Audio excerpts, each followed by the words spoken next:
Alaimo. Today we're going to be talking about The Lines, which is the third song on my new solo rock album, Grow.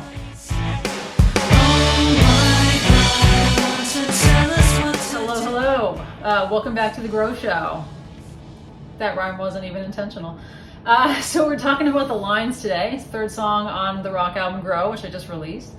And this was actually the last song that I recorded.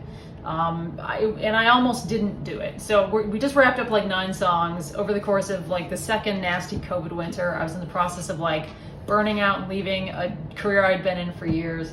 I was pretty well fried by last spring, and was kind of thinking like, I had 2 more songs I wanted to do, this one and another one. I did this one and I canned the other one. Just didn't think I had the energy. But when I decided to do it, kind of went for it.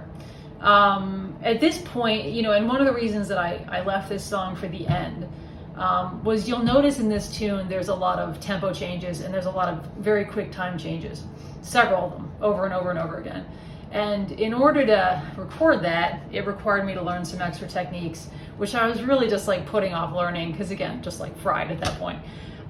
So when you record music, for those of you that don't, like basically you like put on some headphones and you play your instrument into your computer, into your DAW or digital audio workstation. But you need something to be keeping the time. And so you usually use like an onboard metronome. So how fast should the metronome play? You have to tell it. And if you have time changes and tempo changes in a song, you need to program that metronome so that it will hit on the appropriate beats for you. And learning how to do that mapping on my software, which is Reaper, was a real pain in the ass. It took me about 2 days to learn how to do it, and then like another day or 2 just to do the mapping, where I mapped out what the metronome was supposed to do and when it was supposed to change. So it was kind of its own kind of insanity. I'm really glad I did it. Like, I think it came out great, but it was definitely it was definitely a process in the beginning. The other thing about this song is it was recorded a little abnormally for me. Again, it was springtime. I think we were in like April at this point, and my seasonal allergies were right around the corner. I knew they were coming, and I had like a week or 2 before I would be all stuffed up and unable to sing for like a month or 2. I had to get this album done. So what I decided to do on this song, which was super different from how I normally do things, was just like got that metronome business all figured out. And the first thing I always put down are the drums, right? So again, I use Easy Drummer 2. We programmed exactly what I wanted using specific hits, which in my case takes between 1 and 3 full days of programming.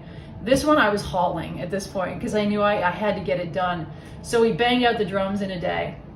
And normally what I would do in recording is first put down the drums, then you record the bass, then any guitars, maybe mandolin if you have that, and then the vocals are like the last thing to go down. I didn't have that kind of time. So I basically put the drums down, slapped on a really rough acoustic track on top of them, and then just sang on top of that and put all the backing vocals and any vocals in the song right on those drums. It was a little weird, and I think it definitely was, it felt different when I was doing it, but thankfully it all came out really good. You and me, we will sing and take it all the way down. I've lamented more than once that it kind of sucks being a singer. I miss just, there are days where I wish I could just go back to being like the bass player in the back or the guitar player in the back. I love to sing, don't get me wrong, but like any little thing, if you get a head cold, if you've got allergies, like if you've talked too much at work, it affects your throat, right? So it can be kind of a pain in the ass, but so we talk about like in all of these episodes, how does this song fit the theme of the album? So we've got an album called Grow. It talks about, mental, emotional, and spiritual growth and the challenges that we find as we try to grow and progress through life. And so this song is one about mainly like spiritual growth. And it's basically about, trying to, wanting to kind of escape the world and seeking God. But not being 100% sure how to do it and getting a little confused in the process. There's no guidance in this place. Oh my God, to tell us what to do. That's why life's hard. There's no beauty in this place. And I just wanna hide my face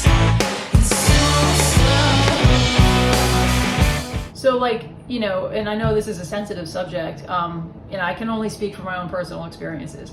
But it just seems, to me that there are so many different paths, right? Historically, that generations of people have sworn by in their own search for enlightenment. Different religions, different meditation practices, different drugs. Some people, not me, but some people. And it, but the thing is, like, it seems like it's not a one-size-fits-all situation, right? What works for one person isn't guaranteed to work for another. And sometimes, even within one of these religions or practices or philosophies, you might encounter inconsistencies or contradictions, but it can just be super disorienting at times. So, like, just to reiterate what I mentioned a minute ago, seeking God or enlightenment or whatever you want to call it is obviously a super personal thing. And I'm a seeker just like anyone else. I have no answers. I have no agenda that I'm trying to push. And I'm not here to recommend any particular path to anyone else. But what I resolved years ago for me was to just, keep on searching, trying to be open, always, because that's the best I feel like I can do, right? There's not really a lot of certainty in this world. There's no like, this is the way, neon signs like pointing you in the right direction.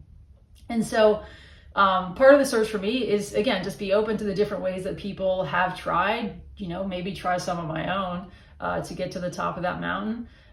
Checking some of these different philosophies or religions out for myself, and studying and reading between the lines and taking what I see to be maybe the common or universal messages between them, and kind of using that to further, me and my own search.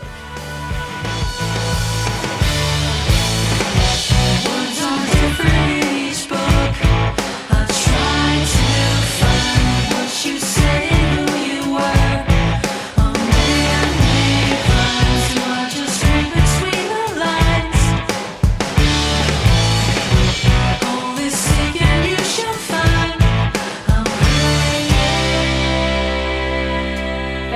Guys, for sticking around. It's been fun as always.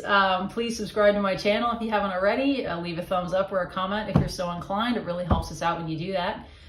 We'll see you back in a week where we talk about song number 4, which is called Smoke. That's going to be a fun one. Well, a heavy one. We'll talk to you soon.